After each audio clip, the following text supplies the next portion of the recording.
The 13-year-old boy watched his food taster drink from the cup. Safe. He asked for it cooler. Cold water splashed in.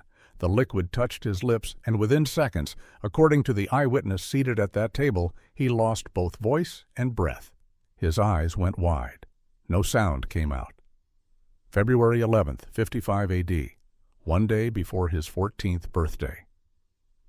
The account comes from Tacitus, historian present in Rome during the aftermath, corroborated by 3 other contemporary sources.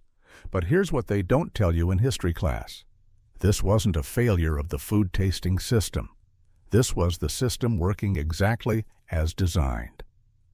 The cold water trick, the physician with the poisoned feather, the professional poisoner who kept students. And in 2007, when researchers opened a tomb in Florence, they found evidence of the same technique still etched into a dead man's fingernails 5 centuries later. Scanning electron microscopy revealed horizontal bands across the nail beds, Mace's lines, the permanent signature of heavy metal poisoning. If you've ever wondered why medieval kings lived in constant terror despite armies of tasters, you're about to discover the answer was hiding in the details everyone ignored. Hit subscribe, because what killed these people is still detectable in their mummified organs today, and the measurements are worse than anyone suspected. Now, let's freeze this moment with Britannicus at that dinner table, because understanding what just happened requires us to see something most people miss entirely. The room would have been filled with nobles, his sister Octavia sitting nearby, watching. Agrippina, his stepmother, positioned where she could observe. The dinner party wasn't unusual. The food had been tested as always, and when that cup was handed to the teenage boy, every protocol had been followed. The taster had already confirmed the beverage was safe by drinking from it himself. This is the part that matters. The system worked. It performed exactly as intended. The hot drink passed inspection. But then Britannicus made a simple request, the kind any person might make, asking for the temperature to be adjusted because the liquid was too warm for comfort. Someone added cold water. That's all, just water to cool it down. And the moment that diluted mixture touched his tongue, his throat seized. Tacitus, writing within living memory of people who were there, describes it with clinical precision. The boy lost the ability to speak and breathe simultaneously, the poison penetrating his entire frame so rapidly that those watching barely had time to register what was happening before he began convulsing. This is how fast it happened. But before we understand how an entire system designed to prevent this failed, we need to go back and look at what everyone believed was protecting them. Because the elaborate protocols, the multiple layers of security, the armed guards and testing rituals, all of it was built on a fundamental misunderstanding of where the real threat lived. If you think you know how food tasters worked, you're about to discover the truth was far more disturbing, and it starts with understanding that the Romans didn't invent this profession out of paranoia. They created it because they'd already learned something terrible about human nature and proximity to power. Retry. By the Middle Ages, the protocols had evolved into something that looked absolutely unbreachable, a fortress of procedures built on centuries of murdered kings and paranoid survivors who kept adding layers, convinced that enough precautions could finally make them safe. Let me walk you through what this actually looked like, because the credenza system that developed wasn't just careful, it was obsessive, bordering on theatrical in its complexity. Testing began in the royal kitchen itself before food even left the preparation area. When a dish had any kind of crust, a meat pie for example, the tasters would break that crust open, dip bread into the filling below, and tasted it right there. Then the tested dishes would be carried in formal procession, every servant walking in view of armed guards, to the royal dining chamber where they'd be placed on a piece of furniture called the credenza, which literally takes its name from these credence tests for poison. Here's where it gets even more elaborate. Each servant had to eat from the specific dish he himself had carried. Not just any dish. his dish, the one he'd been responsible for transporting. And armed guards stood positioned to ensure absolutely no unauthorized person could approach that food between kitchen and table. Anything the king drank, whether water, wine, or ale, went through the same process. The taster would pour a few drops into what they called the basin of assay, the testing basin, and drink it in front of witnesses. They even tested the water the king used to wash his hands before and after eating, pouring some from the royal basin over the tester's own hands to check if it caused pain or burning. The physician and philosopher Maimonides wrote specific instructions about this, noting that it was preferable if the taster took a great heaping helping of the food rather than just a polite nibble, because a small amount might not contain enough poison to produce symptoms. Henry VIII understood this principle when it came to protecting his hard-won son and heir, the future Edward VI. He had the tasters literally stuff their faces with the young prince's milk, bread, meat, eggs, and butter before the boy could take so much as a spoonful. By the time food actually reached the monarch's plate, it was lukewarm at best, and according to contemporary accounts, it often looked more like a dog's breakfast than a king's dinner, broken apart and sampled so many times it barely resembled a proper meal. Think about the psychology here. Layer after layer after layer of protection. Multiple people testing, armed supervision, formal protocols, witnessed procedures. If this many people tested it, surely nothing could get through, right? Picture this level of paranoia, this commitment to security, the sheer resources devoted to keeping one person safe from poison. Now imagine discovering it was all useless, that every single one of these elaborate precautions could be bypassed with something so simple, so elegant, that when you hear how it worked, you'll understand why the threat was never really the poison itself, but something far more fundamental about who stood closest to power. The answer to where that threat lived takes us back more than 1,000 years before those medieval protocols even existed, to ancient Rome, where they had a specific Latin word for this profession. Pregustator, literally the one who tastes before. The Romans created this role because they understood something visceral about assassination, that poison was the weapon of choice when you wanted to kill someone surrounded by bodyguards, when stabbing or strangling was impossible because your target never walked alone. By the 1st century A.D., having a pregustator wasn't just common among the wealthy, it was expected, a status symbol as much as a security measure. The Emperor Claudius, who ruled from 41 to 54 A.D., employed a food taster named Helotus, a eunuch who held the official position of tasting everything the emperor consumed.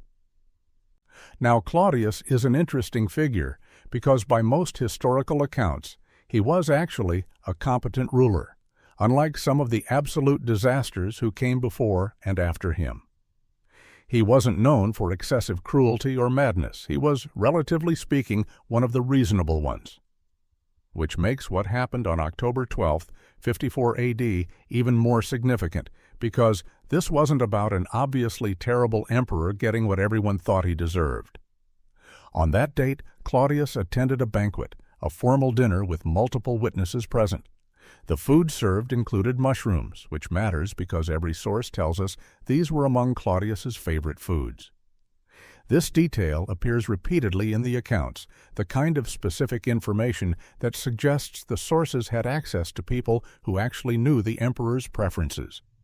And here's where our documentation gets interesting, because we don't just have one person's version of what happened next. We have Tacitus writing his annals within decades of the event. We have Suetonius, who had access to imperial archives when he wrote his Lives of the Caesars. We have Cassius Dio compiling his Roman history in the 3rd century using earlier sources. We even have the satirist Juvenal making references to it. All of these writers, working from different perspectives and different source materials, agree that something happened at that banquet. They agree it involved mushrooms. They agree Claudius became violently ill. And they agree on what came next, though what they describe reveals the first terrible flaw in the system, the vulnerability that no amount of armed guards or testing protocols could ever truly eliminate, because the danger wasn't some outside assassin trying to slip poison past the defenses. The danger was already inside. Tacitus, the food taster, the praegustator whose entire job was to protect Emperor Claudius from poisoning, was himself the one who administered the poison. According to Tacitus, Suetonius, and multiple other sources, Tacitus served Claudius those mushrooms at the banquet, mushrooms that had been prepared by a woman named Locusta, a professional poisoner who was already imprisoned on previous poisoning charges but was brought out specifically for this task.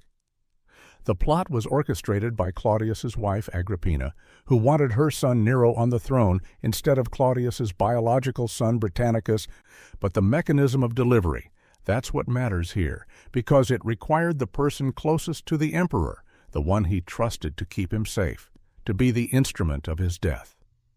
Think about the substance they used: arsenic trioxide, white arsenic, a compound known since ancient times and absolutely perfect for this purpose, because it has no color, no odor, and no taste when mixed into food or drink. The Greeks had already documented its properties centuries earlier. The Romans knew exactly what they were working with. It dissolves readily in wine, which, as one physician noted, covers up any trace of the poison's presence and speeds it on its way to the heart. Claudius consumed the poisoned mushrooms and became violently ill, which is where the secondary betrayal enters the historical record. His personal physician, a man named Xenophon, was called to treat the emperor. Now, here's what the sources tell us Xenophon did. He inserted a feather down Claudius's throat, ostensibly to help him vomit, to purge the poison from his system. Standard medical practice for the time. Except according to Tacitus, that feather had been coated with poison as well. Under pretense of treating his illness, the physician administered the final lethal dose. Two people whose entire purpose was to keep Claudius alive, the taster and the doctor, both turned into his executioners. The person meant to protect you becomes the weapon used against you. Can you imagine that level of betrayal? You're dying, you know you've been poisoned, and the doctor you call for help is finishing the job. But here's what's even more disturbing. This wasn't some improvised, desperate act. This was planned, coordinated. And Tacitus, the food taster who murdered his emperor, faced no punishment. He kept his position when Nero took the throne. Agrippina had him protected because he'd proven useful, and she had another target in mind. Wait until you see how they perfected this technique, because what happened next, just 1 year later, shows they'd learned from the Claudius assassination, refined the methodology, and created something so elegant that even knowing exactly what to look for, the people at that dinner table couldn't stop it from happening right in front of them. Retry Claude can make mistakes. Please double-check responses. February 55 AD. Just 4 months after Claudius's death, and Nero now held the throne his mother had murdered to secure for him. But Britannicus, Claudius's 13-year-old biological son, represented a constant threat to that power. In a few weeks, on February 12th, he would turn 14 and assume the toga virilis, the toga of manhood, gaining not just ceremonial status, but actual legal rights to the property of the Caesars and legitimate claim to political power. Nero couldn't allow that to happen.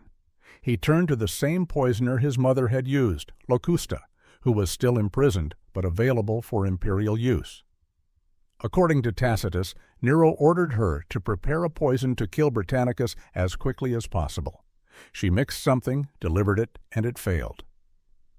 Not in the sense that it didn't work, but that it worked too slowly, taking hours to produce symptoms instead of acting immediately. Nero's response tells you everything about how brazen this had become. He had Locusta flogged with his own hand, beating her personally, and threatened her with immediate execution if she didn't create something faster. She went back and produced a poison of previously tested ingredients, as the sources describe it, that would act as suddenly as if it were the hurried work of a dagger. Now here's where the methodology becomes absolutely chilling in its elegance. Britannicus was dining at a table with other young nobles of the same age, all in sight of their families. It was customary, normal, witnessed. He had a food taster, a select attendant whose job was to test everything before the boy consumed it. The taster performed his duty. A cup containing a hot beverage was handed to Britannicus, and the taster drank from it first. Safe. The beverage was extremely hot, uncomfortable to drink. So Britannicus refused it because of its warmth and asked for it to be cooled. Someone added cold water. That's when the poison entered, not in the original drink. In the cooling water added after the taster had confirmed safety. The liquid touched Britannicus's lips, and according to Tacitus's exact description, it penetrated his entire frame so rapidly that he lost alike both voice and breath. Instant. The people at the table startled, some jumped up, others froze staring at Nero, who remained reclined as if nothing unusual was happening. He said calmly that this was a common occurrence, that Britannicus suffered from periodic epilepsy since earliest infancy, and that his sight and senses would gradually return. They wouldn't.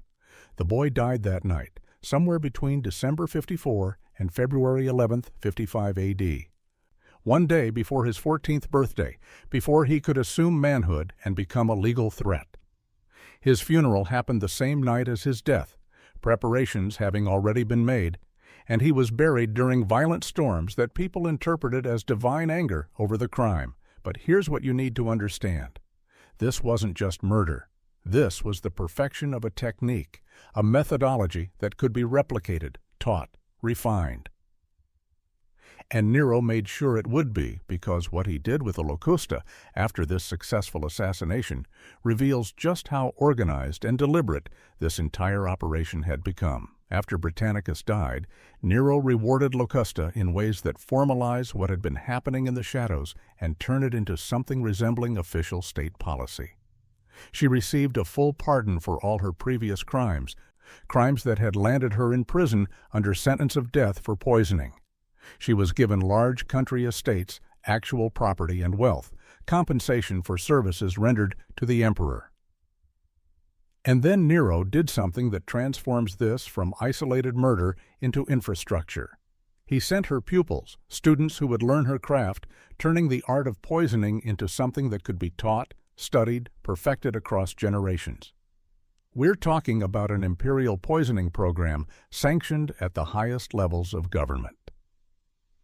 Locusta wasn't alone in this profession either. The satirist Horace and other writers of the period reference a trio of women who became infamous for their expertise.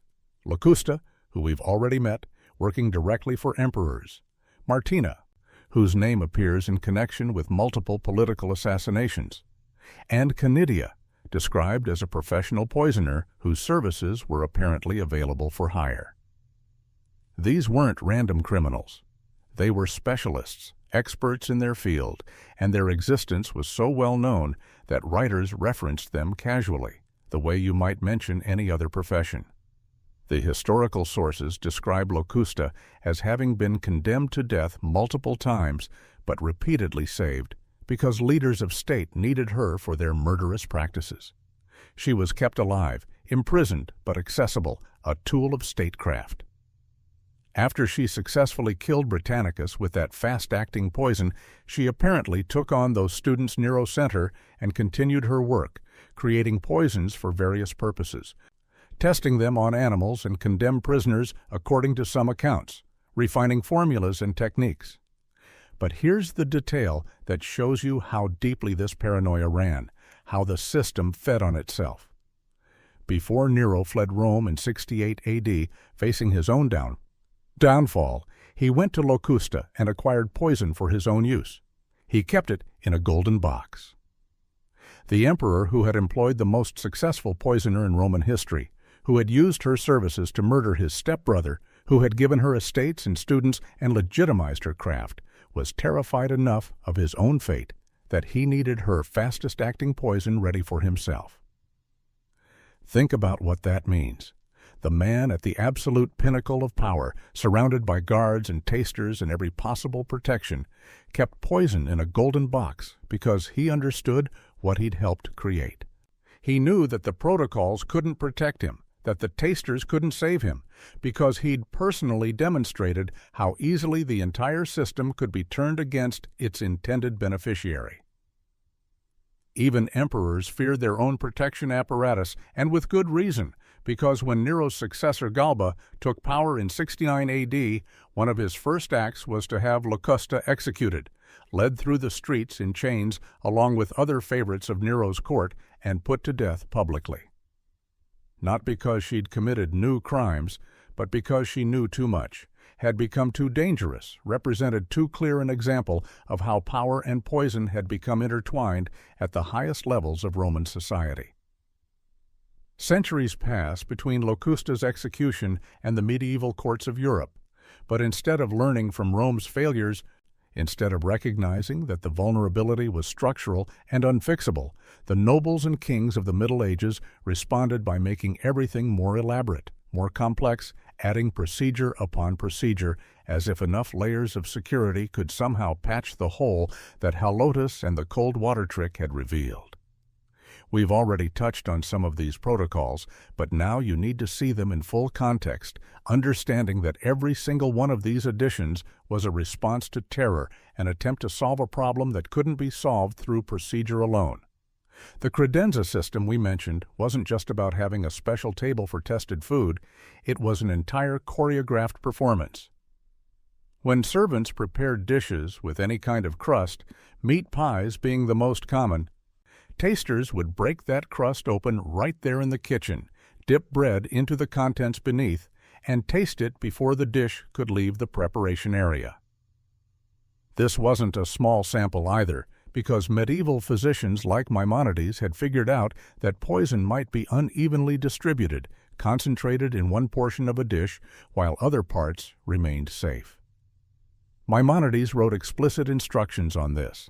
A taster should not be satisfied with eating only a mouthful, as he'd seen done by cooks of kings in their presence. The suspect, he wrote, must eat a fair quantity of the food, a great heaping helping, because anything less might miss the poison entirely or consume too little to produce symptoms. They understood distribution. They understood dosage. They built protocols around these insights. They even tested the water kings used to wash their hands before and after eating, having servants pour some from the royal basin over their own hands to check for burning or pain, because poison could be absorbed through the skin or transferred from hands to mouth. By the time food actually reached the monarch's plate, after all this testing and breaking apart and sampling, contemporary accounts describe it arriving lukewarm at best and looking, in the words of one chronicler, more like a dog's breakfast than a king's dinner. The testing process literally destroyed the meal's presentation and temperature, but that was considered acceptable because staying alive mattered more than enjoying your food. Wine presented special problems because Maimonides and others recognized that liquid was the perfect delivery mechanism for poison. He wrote that the trick is easily done by mixing poison with wine because wine covers up the poison's appearance, taste, and smell. And here's the critical part. It speeds the poison up on its way to the heart. They understood that alcohol enhanced absorption, made poisons work faster, which meant drinking anything required even more careful testing than solid food. Some nobles insisted that wine be poured from sealed containers opened in their presence, that the person opening the container drink from it first, that multiple people sample it at intervals. All this protection, all these procedures refined over centuries, protocols that destroyed the quality of every meal and turned dining into a security operation, and yet the fundamental problem remained untouched. Because you can't protocol your way out of the basic mathematics of trust and proximity. Even if you could somehow guarantee the loyalty of every single person involved in food preparation and testing, even if betrayal wasn't a factor, there was another problem baked into the physics and chemistry of poisoning that no medieval protocol could address. And we know this with absolute certainty because of an incident that happened in 1867 at a hotel in Illinois. 20 guests sat down to a meal together and ate biscuits that had been accidentally made with arsenic instead of flour, a horrifying mistake, but one that provides us with perfect experimental data, because all 20 people consumed the same poison at the same time in roughly the same quantities. What happened next should terrify anyone who thinks food tasting could ever really work. One guest fell ill shortly upon rising from the table, symptoms appearing within minutes of finishing the meal. The others? They became sick over the course of several hours, some not showing any signs of poisoning until much later that evening, despite having eaten the identical substance at the identical moment as the person who reacted immediately. The symptoms varied wildly too, even though they'd all consumed the same arsenic. All of them experienced nausea and diarrhea. That was universal. But beyond that, the presentations diverged dramatically. Some had a burning pain in the gut. Others complained of constricted throats. Some suffered cramps. Others had convulsions. One victim continued having diarrhea and difficulty urinating for several weeks after the initial poisoning. The factors affecting reaction time turned out to be incredibly individualized: height, weight, genetics, general health, and critically, how much food was already in the stomach when the poison arrived. Because existing food in the digestive system would slow absorption considerably. Now apply this reality to the medieval dining situation and you see the impossibility immediately. The royal family wouldn't wait at the table for an hour or two after a taster tested their meal to see if he started retching. They couldn't. Meals would take all day. Food would be completely cold. And even if they did wait, an hour might not be enough, because, as that Illinois incident proved, some people don't show symptoms for hours despite consuming lethal doses. This is where poisoners got really sophisticated, because once they understood this timing variability, they started designing poisons specifically to exploit it. Slow-acting substances that wouldn't produce symptoms for 6, 8, 12 hours after consumption. By the time the taster showed signs of poisoning, the king had already eaten the same dish hours ago, and the poison was already in his system, already being absorbed, already traveling toward vital organs. Even worse, some poisons were designed to mimic common illnesses. Arsenic poisoning looks remarkably similar to cholera: the vomiting, the diarrhea, the dehydration. For untrained observers in an era before modern medicine, distinguishing between death by poison and death by disease was often impossible. A taster could die of apparent food poisoning, and everyone would assume the food had simply gone bad, not that it had been deliberately poisoned. By the time you knew the food was poisoned, it was already too late. And that's assuming you could even recognize poisoning when you saw it. Which brings us to the Renaissance, where the paranoia reached such heights that simply dying of natural causes became nearly impossible to prove if you were wealthy or powerful enough, because everyone assumed poison, everyone suspected murder, and sometimes they were absolutely right. Florence, Italy, 1494, the heart of the Renaissance, where two of the most brilliant minds of their generation lived and worked under the patronage of Lorenzo de' Medici, known as Lorenzo the Magnificent.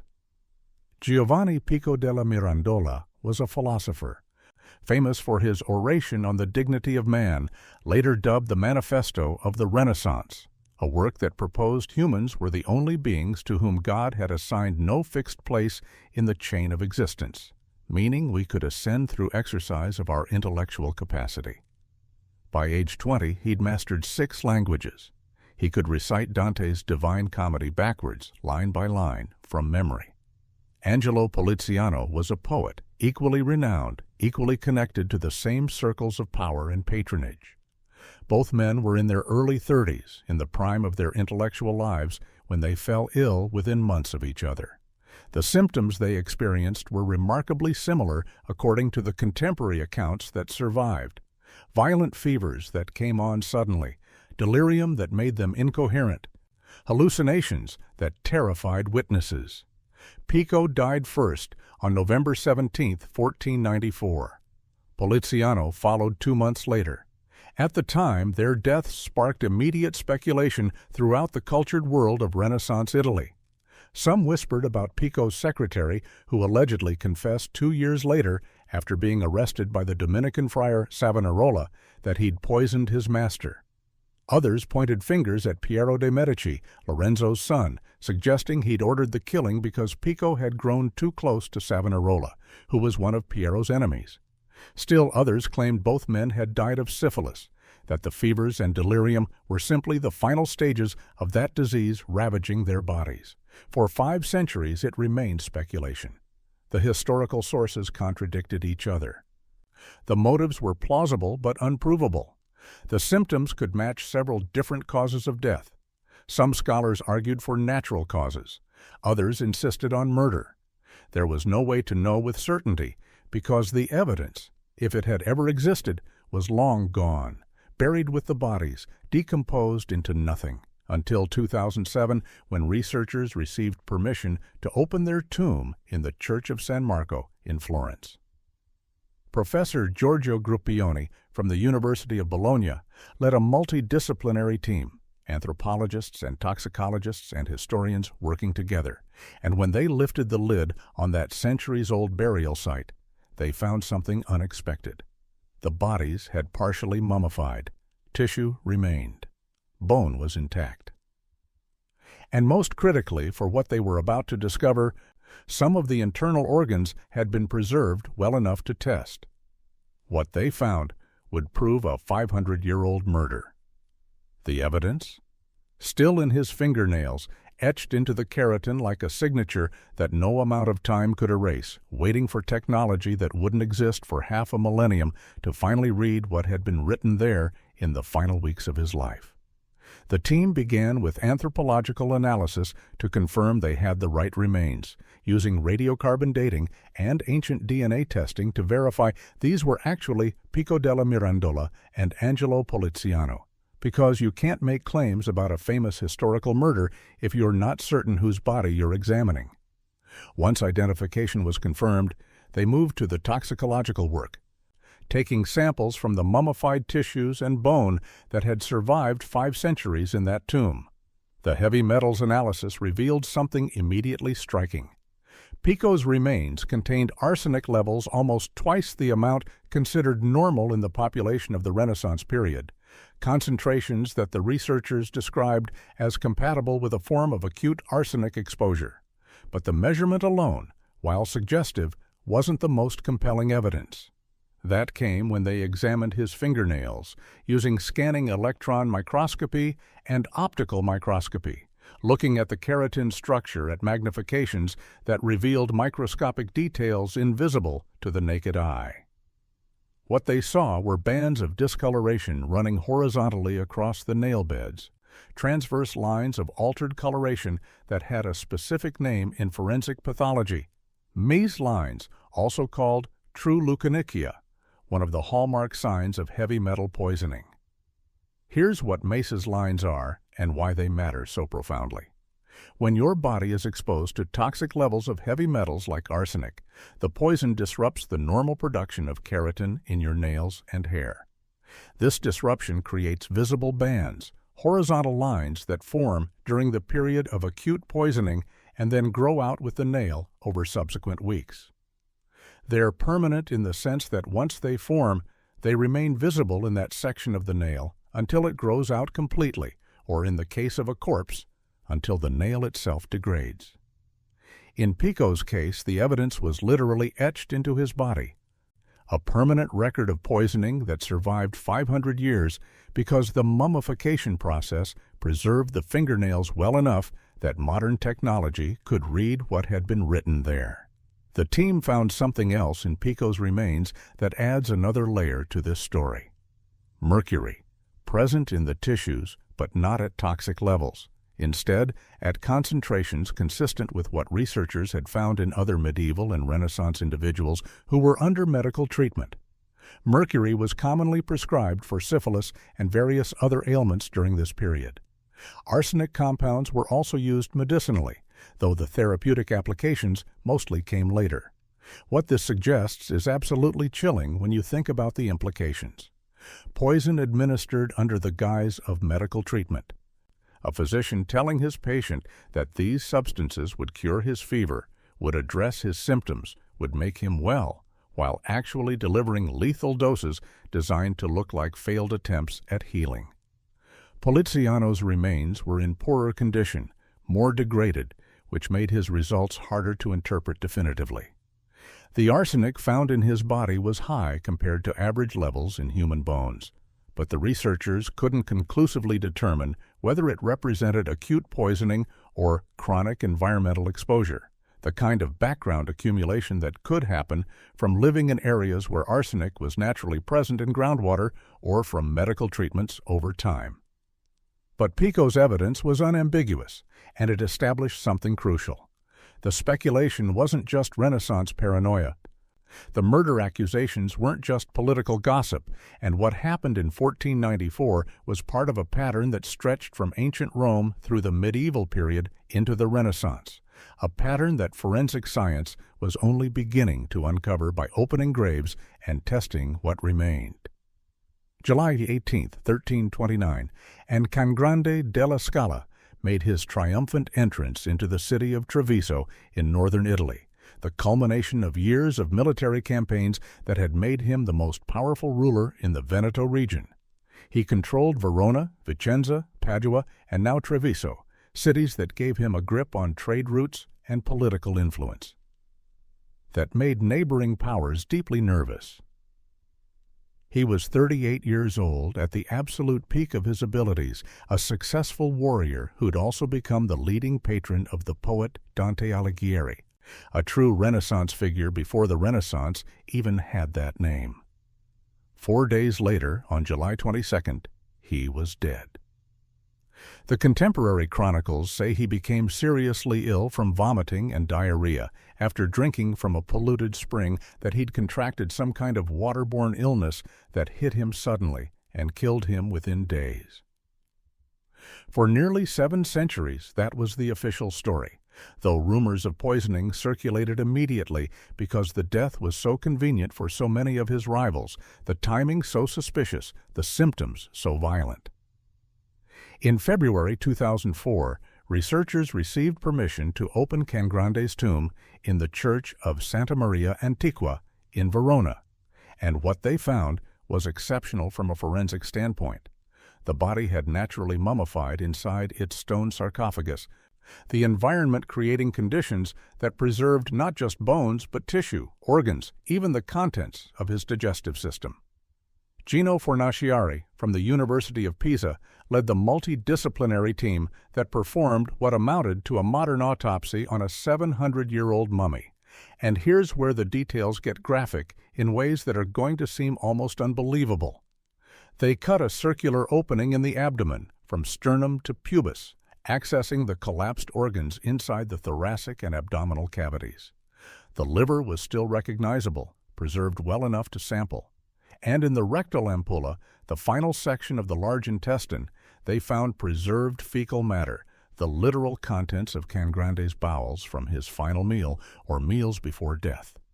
This is the kind of preservation that almost never happens, the kind of evidence that normally degrades within days or weeks of death, but the mummification had locked it in place for forensic analysis 675 years later. They performed palynological analysis on that fecal matter, examining it microscopically to identify pollen grains from the plants Cangrande had consumed. The results were extraordinarily specific. 88.9% of the pollen came from Matricaria chamomilla, common chamomile, a plant widely used in medieval medicine as a sedative and antispasmodic. Small amounts of Morus nigra, black mulberry, were also present, another medicinal plant used as an astringent for minor ailments.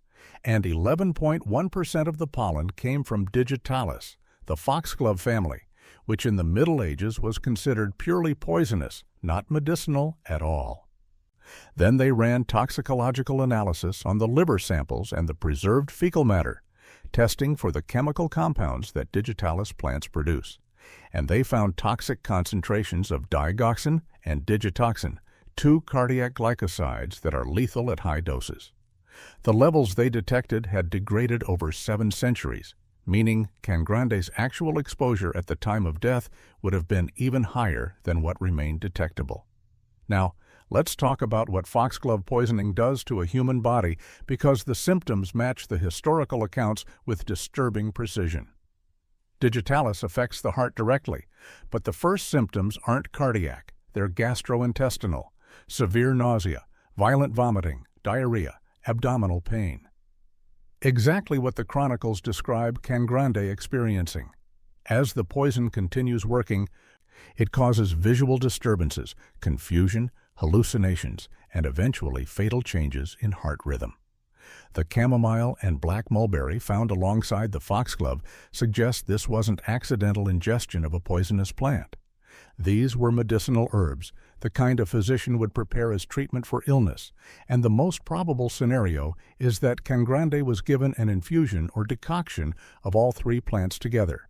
The foxglove hidden among legitimate medicines, administered under the pretense of treating the illness he'd contracted from that supposedly polluted spring water. Here's the detail that confirms someone knew this was murder. One of Cangrande's physicians was hanged by his successor, Mastino della Scala, shortly after Cangrande's death, a doctor executed by the new ruler. The implication is clear. Either Mastino suspected the physician of complicity in the poisoning, or the physician knew too much about what had actually happened and needed to be silenced. They fed him poison, called it medicine, and we found the evidence in his bowels 675 years later, preserved pollen grains and toxic concentrations of compounds that shouldn't have been there. Proof that the rumors were true, that the convenient death of a powerful ruler at the height of his success was exactly what it looked like: murder dressed up as treatment for illness. Now we jump forward more than 600 years from Cangrande's death, across centuries of poisoned nobles and murdered rivals, all the way to 1942 in East Prussia, where the horror of food tasting enters living memory through the testimony of a woman named Margot Volk, who didn't reveal her story to anyone until she turned 95 years old in December 2012, just 2 years before her death. Margot had fled her bombed-out apartment in Berlin during the war and moved to the village of Grossparch to live with her mother-in-law, not knowing that less than 3 kilometers away stood the Wolfschanz, the Wolf's Lair, Adolf Hitler's Eastern Front military headquarters. Shortly after her arrival, the local mayor selected 15 young women from the area, Margot among them, and informed them they would be serving as food tasters for the Führer. They were driven by bus to the nearby village of Krausendorf 5 days a week, arriving in time for the tasting, which took place between 11 a.m. and noon. The service personnel would fill platters with vegetables, sauces, noodle dishes, and exotic fruits, placing them on a large wooden table where the women sat and ate while being watched. Margot's direct testimony, given in interviews near the end of her life, describes the experience with devastating simplicity. There was never meat because Hitler was a vegetarian. The food was good, very good, but we couldn't enjoy it.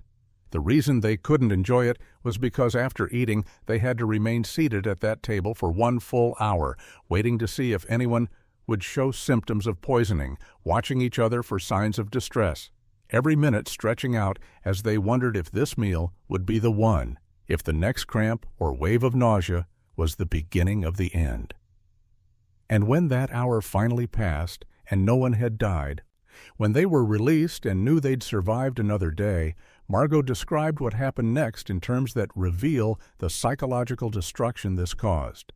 They would burst into tears and cry like dogs because they were grateful still to be alive, 3 times a day, every day, for 2.5 years. Think about the routine. Wake up, get driven to the testing facility, eat food that might kill you, wait an hour in terror, cry with relief if you survive, go home, repeat the next day. The testing happened daily at the same time, 11 to noon, a scheduled appointment with potential death that became as regular as any other job, except the stakes were whether you'd live to see tomorrow.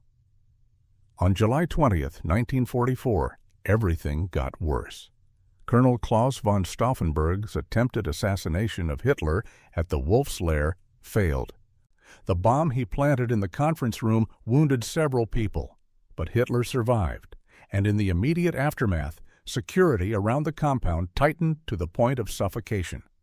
The food tasters, who had previously been allowed to live at home and come in for their shifts, were now confined full-time in a vacant school building near the headquarters, held like prisoners, guarded constantly. Margot described being treated like caged animals, the SS controlling every aspect of their existence. Each morning at 8 a.m., she'd be woken by an officer shouting up at her window, "Margot, get up!" Every single morning. The same voice, the same command. No choice, no escape. This continued until late 1944, when Soviet forces advanced to within kilometers of the Wolf's lair and the compound was evacuated. A lieutenant, showing mercy, or perhaps recognizing what fate awaited them if they remained, took Margot aside and put her on one of the last trains to Berlin. The other 14 women were left behind. After the war ended, Margot encountered that same lieutenant again, and he told her what she'd probably already guessed. All of the other food tasters had been shot by Soviet soldiers when the Red Army overran the position. 14 women, whose names we mostly don't know, who performed the same terrifying job Margot had, died not from poison, but from the war that had forced them into that role in the first place. Margot survived, but carried the trauma for the rest of her life, never speaking about her experiences for nearly 70 years until that interview on her 95th birthday, and she died in 2014. The only witness to that particular horror who lived long enough to tell anyone what it was actually like. She survived 900 days of this. 900 days of eating food that might be poisoned, waiting an hour to see if death was coming, crying when it didn't. Think about that. Think about the accumulated weight of 900 individual experiences of terror, and understand that this practice, this use of human beings as biological testing equipment for poison, stretched in an unbroken line from ancient Rome through medieval Europe into the 20th century, fundamentally unchanged in its logic despite all the technological advancement around it. When you pull back and look at the pattern across 2,000 years, what becomes visible is something that the individual cases obscure, a coordinated silence about the people who actually did this work, whose bodies absorbed the poison meant for emperors and kings and generals, whose deaths either saved their masters or confirmed the food was contaminated. Food tasters occupied the same social position as the people who emptied chamber pots or cleaned the stables, expendable servants whose individual lives mattered less than their function, and the historical record treats them accordingly. We know Halotus's name because he murdered an emperor. We know Margot Volk's name because she survived and spoke.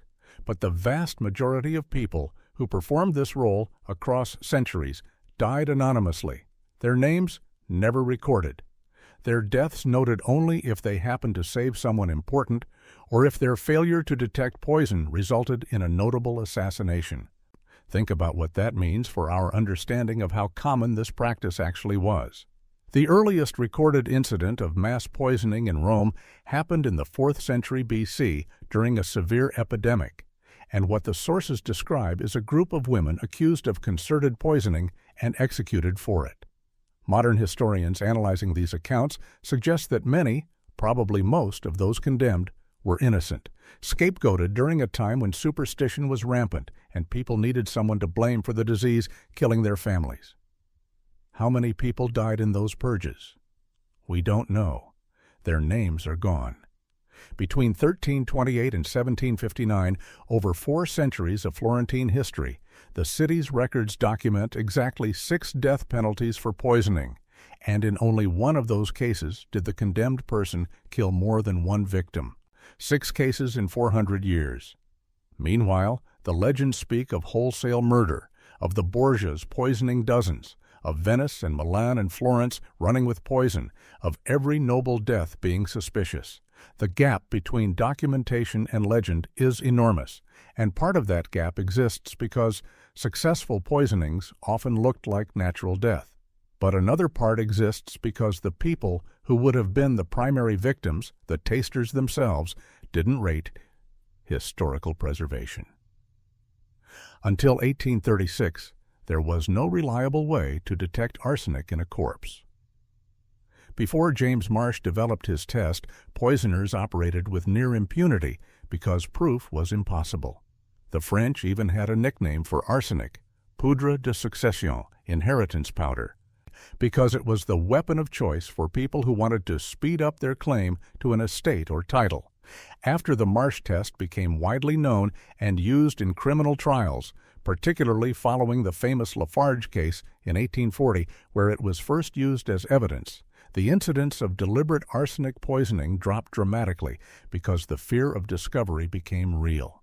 But think about all the centuries before that test existed, all the murders that were invisible, all the tasters who died testing food that killed them, and their masters both, recorded nowhere because their individual existence meant nothing to the people writing the histories. We only know the stories of survivors like Margot Volk, who lived long enough to tell them, and we only know about the powerful victims whose deaths were politically significant enough to merit documentation. The countless unnamed tasters who died doing this work have vanished completely from the historical record, which means when we talk about the deadly life of medieval food tasters, we're actually only seeing the tiny fraction that left enough evidence to prove they existed at all. And even that evidence tells us something darker than the legends ever suggested. The phrase, "to taste the cup of the Borgias," became shorthand across Renaissance Europe for sudden death, for poison disguised as hospitality, for the moment when accepting an invitation to dinner meant accepting a potential death sentence. The Borgia family, Pope Alexander VI and his children, Cesare and Lucrezia, occupy an almost mythical place in the history of poisoning, their name synonymous with political murder through toxic compounds administered at elaborate banquets. Every suspicious death in late 15th and early 16th century Italy seemed to get attributed to them eventually. Every unexplained illness whispered about as another victim of their legendary poison called cantarella, described in sources as a white powder with a pleasant taste that could be sprinkled on food or dissolved in wine. Modern historical research, looking at actual documented cases rather than rumors and legends, suggests the Borgias' involvement in poisoning has been probably much overstated, that they were products of an era characterized by violence and political assassination, certainly, but that attributing every death to their poison craft is more myth-making than historical reality. When scholars examined records from the city councils of Florence during this period, they found detailed testimony about some poisoning cases, including prices paid and contracts made, dates when transactions were completed. But the sheer volume of murders attributed to the Borgias in popular imagination doesn't match the documentary evidence. One assessment concluded that Pope Alexander VI may have poisoned 5 cardinals for their wealth, and there might be truth in some of those allegations. But his son Cesare's many victims appear to have died mostly from strangling and stabbing rather than poison. And Lucrezia, the infamous poisoner of legend, was likely a pawn in her father's and brother's political schemes rather than an active participant in mass murder. But here's what matters. The fear was real, and fear drove the entire system we've been examining. Whether the Borgias actually killed dozens of people with cantarella or killed far fewer through more conventional means, their reputation was enough to make every Italian noble terrified of accepting dinner invitations, enough to justify increasingly elaborate food testing protocols, enough to ensure that professional poisoners like Locusta remained valuable across centuries, because the threat they represented felt existentially real to anyone holding power. Some sources claim that arsenic actually improves the taste of wine, and whether that's objectively true or not, the belief that poison could be made palatable, could be hidden in the very substance meant to enhance a meal, drove nobles to ever more extreme precautions. Pope Alexander VI's alleged method, according to contemporary accounts, was to appoint wealthy cardinals who were then encouraged to accumulate personal fortunes through church perquisites, after which they'd be invited to one or more sumptuous meals with the Borgia family where they'd consume large quantities of wine, and whether every one of those dinners ended in poisoning or only some of them. The pattern was clear enough that people understood the risk. The distinction that matters is between wholesale murder and strategic elimination. The Borgias probably didn't poison everyone attributed to them in the legends that grew up around their name, but they likely did eliminate specific threats and obstacles using methods that included poison among other techniques.